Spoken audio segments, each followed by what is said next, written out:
A cliché that is often used at all graduation ceremonies is the phrase, "The journey has just begun." However, I do not believe that this is true when it comes to us, as we are currently and have been sailing on a journey that did not just start. A journey that has required us to simply be making stops at different ports.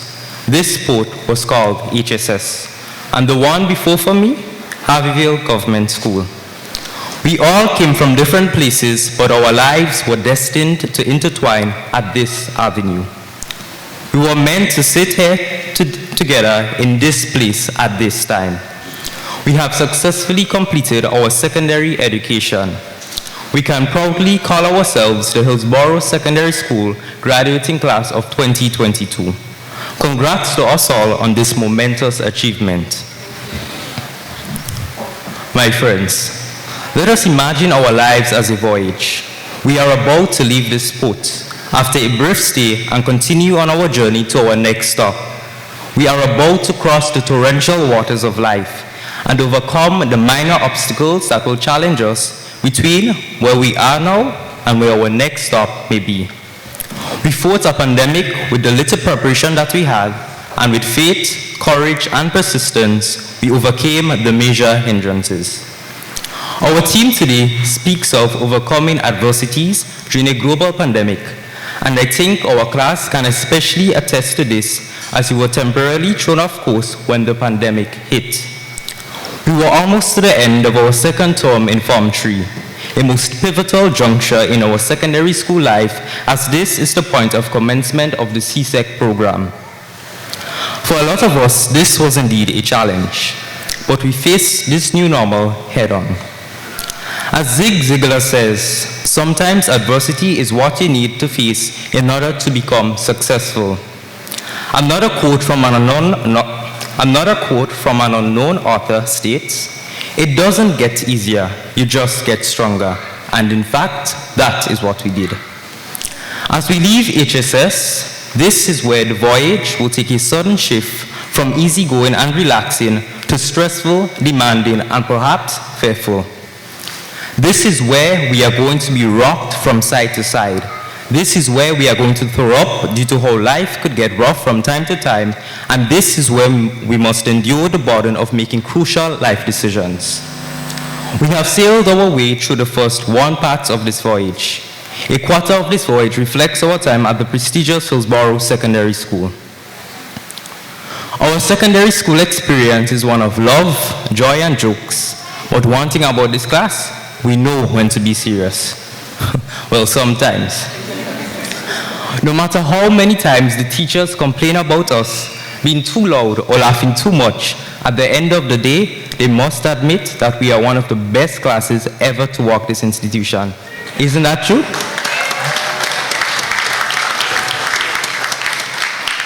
The friends made and the bonds that grew cannot go unnoticed. Each and every one of the graduates here today have contributed to the life and memories of this class in one way or the other. Jibari always gave the best jokes. Taisha, Brianna, and Chinelle are known for always laughing even when the joke wasn't that funny. A plane could be crashing and they would be laughing. That's to tell you how out of control the laughing does be at times. Jaffa, Mr. Know-it-all and Computer Man. Naya, Miss Perfect, never satisfied if it wasn't a 90% or over on that exam paper. Antoine, always quarreling with Chinelle. Jordan, always doing something mischievous. Savon and I, always arguing and betting over who will win the Champions League, Liverpool or Man City. Well, Liverpool was his team and Man City was mine, but we know Man City better. Fanisha and Kara, always being extra, sometimes for no reason at all. Before class could start, Jomo and Lennon quarreling with each other like an old married couple. Shania, the mother of the class, she always straightened us out with a firm tone. Maxima and Kelly's always with something new. Ishmael too. Jamal, he was special. He spoke his own language. Oh, I can't tell you how much I'll miss Miss B and the food and home management girls. Shinaya, Julissa, Kayla, Agnes, Naya, and Joanna, always cooking up a storm in the kitchen. But sometimes I never got anything because before I could reach the door, Anton was already there having seconds. I credit my fellow classmates for continually pushing me to achieve more, and I value the long-term friendships that have been formed throughout our 5 years. Without them, I would not have achieved my full potential as a secondary school student. Hannah Rose Robinson says, "Push yourself, then let your quad push you further." This, my friends, is a reminder to us to always push ourselves to do the best that we could, because there is always someone on our tail who is just as good, sometimes even better. While many external circumstances prevented us from being part of the many extracurricular activities that will normally be held, I was truly honored to be able to represent my school and country on the international stage at the 2021 International Brain Meet Championship. I enjoyed the valuable experience gained. A special thanks to my coaches, Ms. Riza Patrice and Ms. Hernandez. Every teacher here today has played a pivotal role in our lives, educating us, giving pep talks, putting themselves in our shoes at times to understand how we feel, and going over and beyond a teacher's responsibility to make us feel loved and cared for.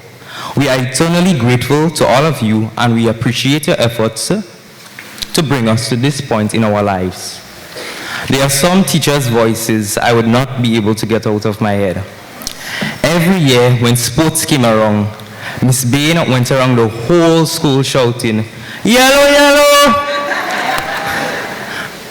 Well, we all know it. Compton House is the best and will always be the best.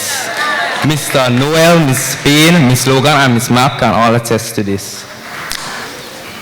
I know we would never forget that time when Mr. Frank said, "It's not day-day, it's day-there."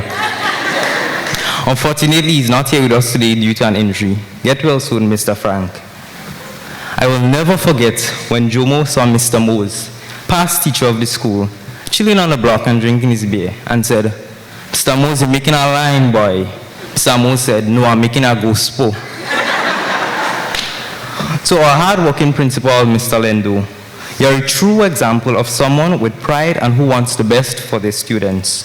We appreciate the time given, even though it was often a bit overwhelming for us, the maths class. As we head out from this sport and continue our journey, I truly believe that HSS has equipped us not only for rough seas, but our successes over recent years have instilled in us a winning mentality. This mentality, I am sure, will lead us to future prosperity. In years to come, I would not be surprised to see any of my fellow graduates being celebrated for a significant achievement in their chosen field, whether it be tradesmanship, medicine, engineering, sports, or entrepreneurship. I'm absolutely sure that we have some future millionaires, even billionaires, philanthropists, and even prime ministers amongst this group sitting here with me today. Graduates, if any of you have any doubts about your true potential, just have a good look around at what is happening in our country at this time. The youngest ever elected Prime Minister of Grenada, Carriquant Petit-Martinique, the youngest ever Minister of Carriquant Petit-Martinique, and the youngest parliamentarian in the Commonwealth Caribbean, a 24-year-old woman from Guave. Therefore, there can be no doubt in your minds that this is our time to be bold, to strive, to take opportunities, and time to move out of our comfort zones. What recent events have shown us is that we will be rewarded for our bravery and persistence, whatever our circumstances may be. My friends, every day will not be bright and sunny with a gentle breeze and calm waters. We must be willing to walk through the roughest seas and when the wind threatens to blow our sails. We must be willing to overcome the challenges that life throws in our path, for strength doesn't come from what you can do, but it comes from overcoming the things you once thought you couldn't do. As I said at the beginning of this speech, our voyage has already begun and we are each entering a new phase of this journey.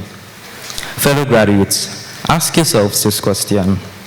Are we going to chart our own course, or are we going to allow others to chart it for us? We must always be willing to take constructive advice. Ultimately, it is up to us individually to use our God-given gifts in the most effective way possible and be the agents of positive change in our families, our communities, and our beloved island. Let us be the generation that breaks the mold. Let us be the generation that cannot be easily exploited. Let us be the generation that demands respect from any entity entering our shores. In short, let us be Carrickou's long-awaited golden generation. As I conclude, I would like to give a heartfelt thank you and my sincere appreciation to my fellow graduates, principal, teachers, lunch ladies, security, my parents and other family members, other parents and guardians, and all associated with this noble institution. One final quote before I leave. It would be remiss for me to not acknowledge that everyone, whether students or adults, have been faced with adversities, especially during the time of the pandemic. And so, I leave us all with this final message from Ray T. Bennett. Your hardest times often leads to the greatest moments in your life. Keep going. Tough situations build strong people in the end. I thank you.